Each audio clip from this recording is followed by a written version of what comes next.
Sixth class English unit 2 Telangana the pride of the people లెసన్కి సంబంధించి ఇప్పుడు మనం క్వశ్చన్స్కి ఆన్సర్ రాసిద్దాం. ఇందులో 6 క్వశ్చన్స్ ఉన్నాయి. First one, why do you think Hari was so emotional? Hari ఎందుకు ఎమోషనల్ అయ్యాడని నీవు అనుకుంటున్నావు? హరి ఎందుకు ఎమోషన్ అయ్యాడు అంటే ఎంతో ఆనందాన్ని వ్యక్తపరిచాడు పేపర్ చదువుకుంటూ. ఎందుకు చెప్పండి చిల్డ్రన్. తెలంగాణను సాధించుకోవడం వల్ల అతనికి చాలా ఆనందం కలిగింది. ఎన్నో ఏళ్లుగా మనకు లభించినటువంటి ప్రత్యేక తెలంగాణ అనేది ఈరోజు లభించినందుకు హరికి చాలా ఆనందం వేసింది. అందుకే అతను ఎమోషనల్ అయ్యాడు. అదే మనం ఆన్సర్గా రాసేద్దాం.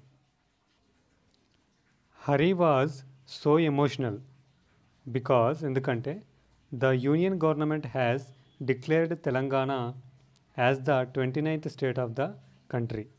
సెంట్రల్ గవర్నమెంట్ అంటే కేంద్ర ప్రభుత్వం ఏం చేసింది, 29వ రాష్ట్రంగా తెలంగాణను ప్రకటించింది.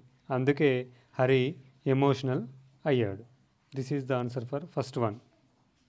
Second question, what was the long lasting dream of the people? ప్రజల యొక్క చిరకాల స్వప్నం ఏంటి? How did it become true? మరి అది ఏ విధంగా సాకారమైంది? చిరకాల స్వప్నం ఏంటి? ప్రత్యేక తెలంగాణను సాధించుకోవడం. మరి అది ఎట్లా సాధ్యమైంది అంటే ఎన్నో ఉద్యమాలతోటి, తర్వాత ఎంతోమంది అమరవీరులు తమ ప్రాణాలను త్యాగం చేయడం ద్వారా అది సాధ్యమైంది. The long lasting dream of the people is to have separate Telangana state. Separate Telangana స్టేట్ను సాధించుకోవడం అనేటువంటిది ప్రజల చిరకాల స్వప్నం. Many people sacrificed their lives for Telangana. చాలామంది తమ జీవితాల్ని త్యాగం చేశారు. ఆఫ్టర్ మెనీ మూమెంట్స్, ఎన్నో ఉద్యమాల తర్వాత the dream of Telangana state finally came true. ఎన్నో ఉద్యమాల తర్వాత ప్రత్యేక తెలంగాణ కళ అనేటువంటిది నెరవేరింది. This is the answer for second one. Next third question, how is our culture manifested? Culture అంటే సంస్కృతి. మన సంస్కృతి ఏ విధంగా ప్రతిబింబింపబడుతుంది? మేనిఫెస్టెడ్ అంటే వ్యక్తపరచడం. మన సంస్కృతి ఏ విధంగా వ్యక్తీకరింపబడ్డది, ఏ విధంగా ప్రతిబింబింపబడ్డది? మన సంస్కృతి అనేది ఏ విధంగా ప్రతిబింబింపబడ్డది, ఏ విధంగా వ్యక్తమవుతుంది అంటే చెప్పండి. ఏ విధంగా వ్యక్తమవుతుంది మన సంస్కృతి అనేది? దేవాలయాల ద్వారా, తర్వాత రకరకాల కళల ద్వారా, సాహిత్యం ద్వారా, అంతేకాకుండా మన భాష ద్వారా కూడా వ్యక్తపరచబడుతుంది. సో దీన్ని మనం ఆన్సర్గా రాసిద్దాం. Our culture is manifested itself by temples, art forms, literature and language. Temples అంటే దేవాలయాలు, ఆర్ట్ ఫామ్స్ అంటే కళలు, లిటరేచర్ అంటే సాహిత్యం, తర్వాత లాంగ్వేజ్ అంటే భాష. వీటి ద్వారా మన కల్చర్ సంస్కృతి అనేది వ్యక్తపరచబడుతుంది. This is the answer for third one. Next fourth question, what is your favourite festival? Why do you like it? మీ యొక్క ఇష్టమైన పండుగ ఏంటి? దాన్ని మీరు ఎందుకు ఇష్టపడుతున్నారు అని అడుగుతున్నాడు. ఇక్కడ నేను వినాయక చవితి గురించి రాశాను. మీకు ఇంకా వేరే ఏదైనా పండుగ ఇష్టమైతే దాని గురించి కూడా రాయవచ్చు. My favourite festival is Vinayaka Chaturthi. నాకు ఇష్టమైన పండుగ Vinayaka Chavithi. On this day, ఈ రోజు నాడు, we make Ganesha Idol with clay. మట్టితో మేము గణేషుని విగ్రహాన్ని చేస్తాము. And worship for 9 days. 9 రోజులు ఆ విగ్రహానికి పూజలు చేస్తాము. In these 9 days we do bhajans praising lord Ganesha. గణేషుణ్ణి పొగుడుతూ, గణేషుణ్ణి కీర్తిస్తూ భజనలు చేస్తాము. ఆన్ ద లాస్ట్ డే, చివరి రోజు నాడు, the Idol of lord Ganesha is taken in procession. ఒక ఊరేగింపుగా చివరి రోజున అంటే 9వ రోజున, చివరి రోజుగా ఉన్నటువంటి 9వ రోజున గణేషుణ్ణి ఒక ఊరేగింపుగా తీసుకెళ్తాము. And immersed in a nearby pond. దగ్గరలో ఉన్నటువంటి ఏదైనా ఒక చెరువులో కానీ లేదా కాలువలో కానీ ఇమ్మర్స్డ్ అంటే నిమజ్జనం చేయడం జరుగుతుంది. అందుకనే నాకు గణేష చవితి అంటే నాకు చాలా ఇష్టం. Next 5th one, what should we do to preserve our culture? మన సంస్కృతిని కాపాడుకోవడానికి మనం ఏం చేయాలి? We have to revive our art forms, literature and language and renovate temples to preserve our culture. టెంపుల్స్ని పునరుద్ధరించాలి. రినోవేట్ అంటే కొత్తగా వాటిని మళ్ళీ కట్టాలి, అంటే పాత వాటిని మరమ్మతులు చేసి వాటికి పునరుద్ధరించాలి. అంతేకాకుండా మన సాహిత్యాన్ని, మన భాషని, మన కళల్ని పునరుద్ధరించాలి.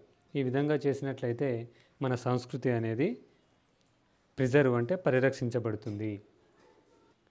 6th one, what should the government do to preserve our culture and heritage? మన సంస్కృతిని, మన వారసత్వాన్ని పరిరక్షించడానికి ప్రభుత్వం ఏం చేయాలి? ఎటువంటి స్టెప్స్ తీసుకోవాలి? The government should do the following things. కింద ఇవ్వబడినటువంటి ఈ విషయాల్ని గవర్నమెంట్ చేయాల్సి ఉంటుంది. అందులో ఫస్ట్ వన్ ఏంటి? సెటప్ మ్యూజియంస్ను ఏర్పాటు చేయాలి. ఆ మ్యూజియంస్ను ఏర్పాటు చేసి అందులో పురాతత్వ వస్తువులను, పురాతన లిటరేచర్ను అన్నింటినీ కూడా ప్రదర్శింప చేయాలి. అందుకే ఫస్ట్ వన్ ఏంటి? Set up museums. Next 2nd one, local artists need to be recognised and given due respect. స్థానికంగా ఉన్నటువంటి కళాకారులు గుర్తించబడాలి. అంతేకాకుండా వారికి సరైన గౌరవాన్ని కూడా ప్రభుత్వం అనేది కల్పించాలి. Next 3rd one, set up art venues and let the artists to perform their art forms. అంతేకాకుండా లోకల్గా కొన్ని కళా వేదికల్ని కూడా ఏర్పాటు చేయాలి. అంటే కొన్ని డయాస్ని ఏర్పాటు చేయాలి, కళా వేదికల్ని ఏర్పాటు చేసి లోకల్గా ఉన్నటువంటి ఆ కళాకారులు తమ ఆర్ట్ ఫామ్స్, తమకు వచ్చినటువంటి కళల్ని ప్రదర్శించడానికి తగినటువంటి అవకాశాన్ని కల్పించాలి. ఇది 3rd point. Next 4th one, provide హానరేరియం to the artists. అంతేకాకుండా ఆ కళాకారులకి కొంత గౌరవ వేతనాన్ని ప్రభుత్వం ఇవ్వాలి. గౌరవ వేతనం అంటే నెలకి కొంత డబ్బుల్ని ఇవ్వాలి. ఆ విధంగా ఇచ్చినట్లయితే వాళ్ళు తమకు వచ్చినటువంటి కళని ప్రదర్శిస్తూ దాన్ని ఇంకా అభివృద్ధి చేయడానికి ముందుకు వస్తారు. Next 5th point, preserve ancient literature and print it in books. ప్రాచీన సాహిత్యాన్ని భద్రపరచాలి. అంతేకాకుండా దాన్ని కొత్తగా ముద్రించాలి, బుక్స్లో ముద్రించాలి. Next 6th point, books should be printed in local dialect. అంటే బుక్స్ అనేవి, పుస్తకాలు అనేవి మన స్థానిక మాండలికంలో ముద్రించబడాలి. సపోజ్ మన టెక్స్ట్ బుక్స్ ఉన్నాయి, ఆ టెక్స్ట్ బుక్స్ అన్నీ కూడా తెలుగు తీసుకున్నట్లయితే తెలుగు కానీ ఇంకా వేరే సబ్జెక్ట్ ఏది తీసుకున్నా కానీ అవన్నీ కూడా మన మాండలికంలో, మన తెలంగాణ మాండలికంలో ముద్రించబడ్డాయి. ఆ విధంగా స్థానిక మాండలికంలో బుక్స్ అనేవి ప్రింట్ కావాలి. ఆ విధంగా అయినట్లయితే మన భాష అనేది ఎప్పటికి కూడా సజీవంగా ఉంటుంది. Next 7th point, give funds to renovate the temples. దేవాలయాల్ని పునరుజ్జీవనం చేయడానికి ఫండ్స్ కూడా ఇవ్వాలి. అంటే పురాతన దేవాలయాలు ఉంటాయి, వాటిని బాగు చేయడానికి కూడా కొన్ని ఫండ్స్ అనేది గవర్నమెంట్ ఇవ్వాలి. ఈ విధంగా చేసినట్లయితే మన సంస్కృతి అనేది పరిరక్షించబడుతుంది. ఇవన్నీ కూడా ఎవరు చేయాలంటే గవర్నమెంట్ చేయవలసి ఉంటుంది. So this is the answer for 6th one. Second bit, say whether the following statements are true or false. క్రింద ఇవ్వబడినటువంటి ఆ వాక్యాలు ట్రూనా ఫాల్సా గుర్తించాలి. ఒకవేళ కరెక్ట్ ద ఫాల్స్ స్టేట్మెంట్స్, అవి కనుక తప్పైతే వాటిని కరెక్ట్ చేయమని అంటున్నాడు. అందులో first one, Bonalu is celebrated as part of Dasara. దసరాలో భాగంగా బోనాల్ని సెలబ్రేట్ చేసుకుంటామంట. కాదు, దసరాలో భాగంగా కాదు. Bonalu is celebrated in Ashadham అని రాయాలి. సో ఇది ఫాల్స్ స్టేట్మెంట్ ఫస్ట్ వన్. దాన్ని కరెక్ట్ చేసి ఏమని రాయాలి? బోనాలు ఈజ్ సెలబ్రేటెడ్, ఇక్కడ చూడండి, Bonalu is celebrated during Ashadham as thanksgiving to the goddess Mahankali for fulfilling our wishes. ఇది కరెక్ట్ చేసి రాయాల్సి ఉంటుంది అక్కడ దాని బదులుగా. Next second one, the ghatams are immersed in the local tanks and ponds. Ghatams అంటే మనము బోనాలలో భాగంగా కుండని డెకరేట్ చేస్తాం కదా, దాన్ని ఘటం అంటాం కదా. ఆ ఘటం అంటే మనం నిమజ్జనం చేస్తామంట, లోకల్ ట్యాంక్స్లో నిమజ్జనం చేయం. సో ఇది ఫాల్స్ స్టేట్మెంట్. మరి ఏం చేస్తాం ఘటమ్స్ని అంటే, ghatams are offered to the local goddesses. ఇక్కడ నుంచి చూడండి, ghatams are offered to the local goddesses. అక్కడ ఉన్నటువంటి స్థానిక దేవతలకి అక్కడ మనం ఆఫర్ చేస్తాం, అర్పిస్తాం, అంటే అక్కడ దేవాలయంలో పెట్టేస్తాం, అంతేగాని నిమజ్జనం చేయం. So this is the right statement.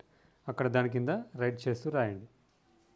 Next third one, Sircilla weavers produce excellent saris with attractive patterns.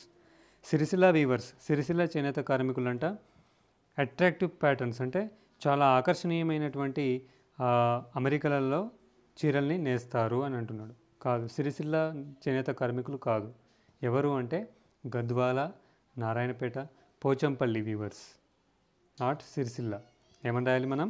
Gadwal, Pochampally, Narayanpet weavers produce excellent saris with attractive patterns అని రాయాలి. ఇది కూడా ఫాల్స్ స్టేట్మెంట్. దాన్ని మనం సరిచేస్తూ రాయాలి. సిరిసిల్ల తీసేసి అక్కడ గద్వాల, పోచంపల్లి, నారాయణపేట్ వీవర్స్ అని రాయాల్సి ఉంటుంది. నెక్స్ట్ ఫోర్త్ వన్, పీర్ల పండుగ is the symbol of religious tolerance. మత సామరస్యానికి పీర్ల పండుగ అనేది ఒక సింబల్, గుర్తు అని అంటున్నాడు. Okay, this is true. Next fifth one, we can see a large number of antiques in the Salar Jung museum. Salar Jung మ్యూజియంలో చాలా రకాలైనటువంటి పురాతన వస్తువులను చూడొచ్చు. లార్జ్ నెంబర్ ఆఫ్, ఎన్నో యాంటిక్స్, ఎన్నో పురాతన వస్తువులని మనం చూడవచ్చు అని అంటున్నాడు. So this is also true. ఈ విధంగా సెకండ్ బిట్ కంప్లీట్ అయిపోయింది.